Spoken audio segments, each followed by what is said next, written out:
So I don't know if you just saw, I'm going to pop it up here in the top corner, right? I just found out what the minimum wage is in America. I genuinely did think it was like somewhere along our lines. I did know it was less. And then I come on here and it's Disney World is unaffordable for average America. Has Disney become a luxury experience? Who wrote this article? Oh, Fortune. Okay, never mind. It's in the name, isn't it? In England, Disney World is a luxury experience. Sorry, I thought it was always a luxury experience. Like, for us guys here, you know, I mean, even like middle class families and stuff. I suppose it's because for us, you have to account in the fact that obviously we've got to take the plane to America, which is like thousands anyway. I suppose if you're in America, although even if you're coming from like, what if you're going from New York or Wisconsin or Washington or Oregon, you know, you still got to take the flights. They're domestic, so I suppose they are going to be less. But I always just thought it was a luxury experience. You know, we still have a lot of adults and stuff who literally grew up just the same as every other child did, even if it is a stupid corporation that is not necessarily as great as you think it is when you're a kid. We still had that. I'm a 90s child. Do you know what I mean? So I still have a dream of going to Disney World one day. But it is a big dream. It's like a bucket list thing, I think. I don't know if it's a bucket list thing for people in America, but it's a bucket list thing for us here because it's a luxury experience. You have to have thousands and thousands of pounds to go there, and then thousands, well, you know, as much as possible, whatever, to spend while you're there. Because, you know, we've always understood that, of course, it's going to cost an arm and a leg. They're going to charge over the roof $25 for a burger or something. So let's have a look at this. Let's have a look.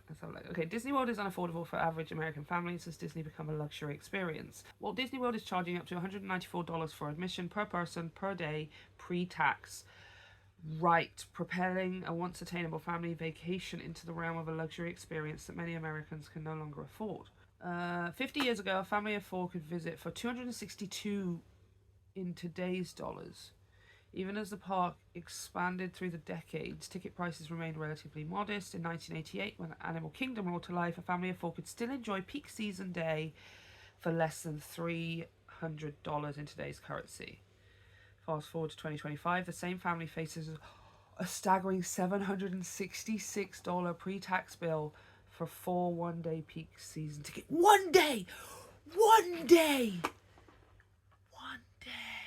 Sorry, I was confused because it said the 4 one day, and I was thinking, for 4 days, 766 for 1 day. One day. This hashtag doesn't include perks that, well, yeah, exactly, that once made Disney special, including the shorter wait times, and I'm assuming things like, you know, where you can go and have like a Disney princess makeover, or like, you know, the boys can dress up as whatever, meet and greets and things, and specialized restaurants with like singing servers and stuff. So all of that's probably shot through the roof too. Not to mention just the cost of food and drink. And yeah, to put this in perspective, a similar experience at Universal Studios would cost $100 less, while a trip to Busch Gardens in Tampa would save the family over $300. So still a lot for Universal Studios, which I still also do want to go to so I can meet Megatron.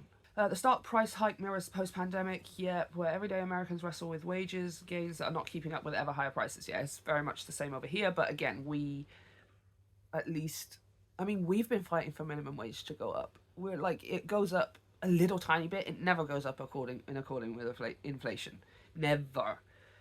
Intentionally, probably so as well. I mean, come on, let's be realistic. But America's on another level. As Disney's ticket prices soar to new heights, many families are left wondering if the House of Mouse is still... I mean, let's have a look at the comments here, because there is no... Oh, look, there's a graph.